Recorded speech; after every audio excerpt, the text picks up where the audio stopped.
হাফেজ হযরত মাওলানা মুফতি ইসমাইল আল হুসাইন সাহেব দামাত বরকাতুহুম, খতিব চেয়ারম্যান বাড়ি মোড়, কেন্দ্রীয় জামে মসজিদ, তুরাগ, উত্তরা, ঢাকা।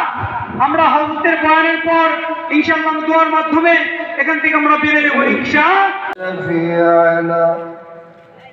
ومولانا محمدا عبده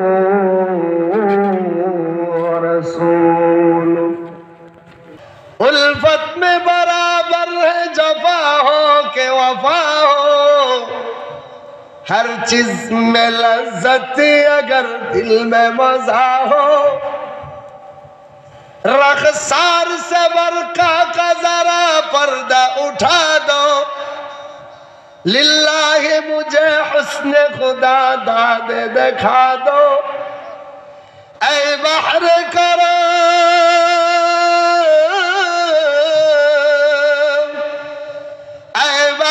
करम सदका हुसैन इब्ने अली का, पिया सहो मुझे शरबत दीदार पिला दो, मैं दूर हो मजबूर हो ऐ सईद आलो, दीदार दिखाते नहीं आवाज सुना दो, कातिब से मेरे नाम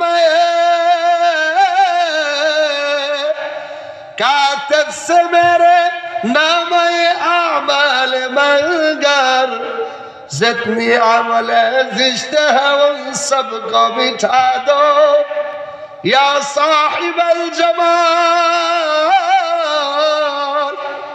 या सईद अल बशर, मिन वजहिकल मुनीर लक़द नव्वरल क़मर। अल्लाहु আকবার।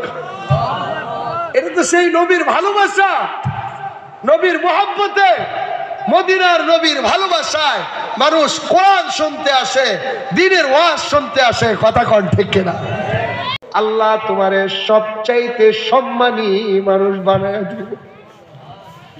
নবীর একজন সাহাবী হইতে পারে নাই, নাম ছিলেন ওয়াইস আল কারনি। আপনারা যারে ওয়াজ করুনি কই, এই লোকটা নবীর কাছে চিঠি লিখছিল, নবী গো আমি আপনার সাথে সাক্ষাৎ করতে চাই, তবে আসতে পারি না, আমার বাড়িতে আমার বৃদ্ধ মা আছে।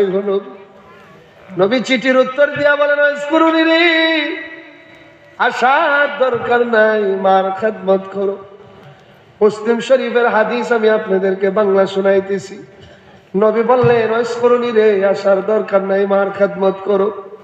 আল্লাহর নবী ইন্তেকালের আগ মুহূর্তে ওমরকে ডাক দিয়া বললেন, ওমর রে, এই মদিনাতে ইয়ামান থেকে একজন পাগল আসবে, যার নাম হলো ওয়াইস আল কারনি।